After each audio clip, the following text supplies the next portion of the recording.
the last 3 weeks, everyone has been talking about what has bail reform done. And so I'm going to open it up. I think there's been some discussion amongst the three of you about telling us, this legislation is almost brand new. It got off to a rough start. Liz, Rebecca, and Dan, do you want to tell us where we are with it and whether you think it's had any impact on where we are? And I'm going to take Keith's point and call it this flashpoint that we're in right now. I'd love to answer that one if I can first. Hi, everyone. First off, thank you, Valerie, Liz, and the other members of the 72nd Street Association for inviting us all here tonight. And I take you at your word that this is just the beginning of discussion that's going to need more discussion. I agree completely. I think there's a lot of misinformation out there about what the bail law that the state passed changed. No, it is not creating a revolving door, and there is no data showing that it is. The purpose of bail is to simply ensure people return to court for their court dates.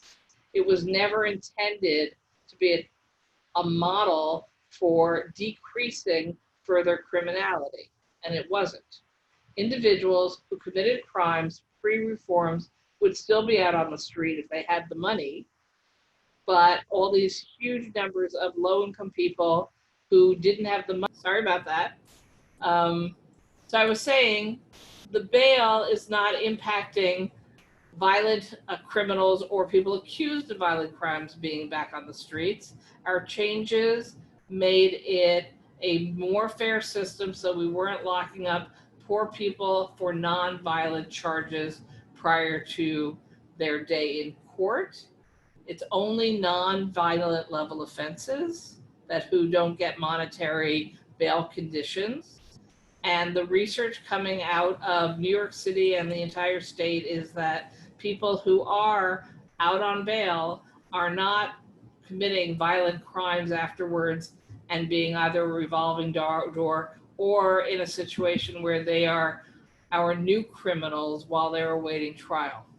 We did make a few changes after the first version of the law. But again, just to clear up what we think police and DAs were perhaps confused about, that they still had the power to keep people in if they felt that they were violent or at risk. So the new law allows individuals who commit a new felony or an A misdemeanor, and Dan Court can explain those terms better than me, while out on release for another felony or A misdemeanor, that they on a second time would have bail or be required to stay in jail pending their court case. The new law also allows bail to be set on any felony if charged, and if convicted could result in the individual being required to be sentenced for a felony conviction. This does not require that the offenses are bail eligible offenses. And finally, the new law allows bail to be set where an individual is charged with committing a felony offense while serving a sentence of probation or while on post-release supervision. Because there's also some perception that we're letting people out of jail more quickly, or in some cases on a COVID argument, but everyone who has been released early from our state jails were people who were in jail only for a violation of probation or parole, not for any kind of violent crime at all. And if they get caught when they're out, there is no option but to put them back in. So they pay a really high price. So you got put in jail because you were late to your appointment with your probation officer.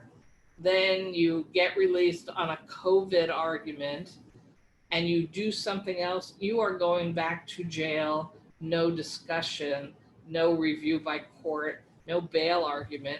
So again, there seems to, in my opinion, Valerie, be misinformation being spread that if we are seeing significant new rates of certain crimes, they must be the people who are on release without bail or who have been let back into our communities. And the data, even the New York Post, which is not necessarily the most liberal of media outlets, even the New York Post has just this week had 2 different articles confirming that the crime issues, the shooting issues have nothing to do with the changes we made in bail or the other state law changes we made either. Maybe Okay. I'll stop for now.